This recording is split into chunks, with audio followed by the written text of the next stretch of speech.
आम्हाला एवढ्या अर्जंट डॉक्टरकडे जायचं काम का पडलं? तर पाहू आपण ब्लॉगमध्ये. नमस्कार, मी प्रांजली तुम्हा सगळ्यांचे एका मिनी ब्लॉगमध्ये मनापासून स्वागत करते. आजच्या दिवसाची सुरुवात सकाळीच झाली आणि आज म्हणजे काल होती एकादशी. एकादशीला मला जायचं होतं डॉक्टरकडे. तर सकाळचे सगळे कामं आटपून घेतले आणि आज शाहूला सुद्धा घरीच ठेवलं होतं. कारण अमरावतीला जाणं म्हटलं डॉक्टरकडे, की अख्खा दिवस जातो आणि त्याला सोबत न्यायचं होतं आणि स्पेशली आम्ही त्याच्यासाठीच चाललो होतो.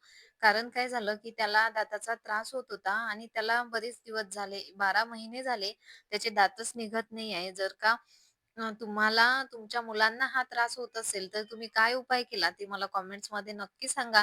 कारण काय होत आहे, 12 महिने होऊन गेले आणि मला काळजी लागत होती आता, की याचे दात निघतील की नाही निघत. म्हणून त्याला अमरावतीला न्यायचं होतं आणि त्याला सुद्धा दाखवायचं होतं.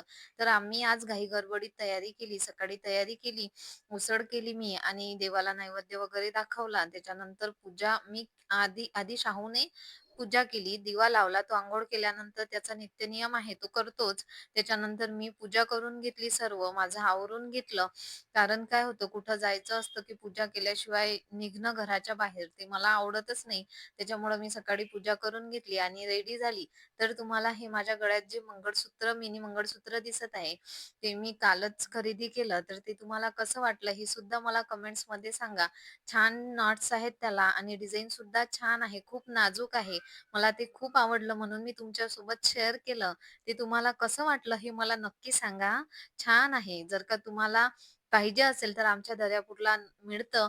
ते घ्या. छान दिसतं घातल्यानंतर आणि एक म्हणजे माझ्या Instagram आयडीला तुम्ही जर का फॉलो केलं नसेल तर फॉलो करा. असेच नवीन-नवीन ब्लॉग तुम्हाला पाहायला आणि तिथे पोहोचल्यानंतर शाहूला दाखवायचं होतं. तर शाहूचा प्रॉब्लेम सॉल्व्ह झाला. त्यांनी असं म्हटलं, की शाहूला दात येतील म्हणून आणि यांच्या दाताचा प्रॉब्लेम निघाला. यांना दाखवलं, मेडिसिन वगैरे घेतला आणि त्याच्यानंतर निघालो आम्ही जिल्हा परिषदमध्ये कारण यांची तिथे मीटिंग होती.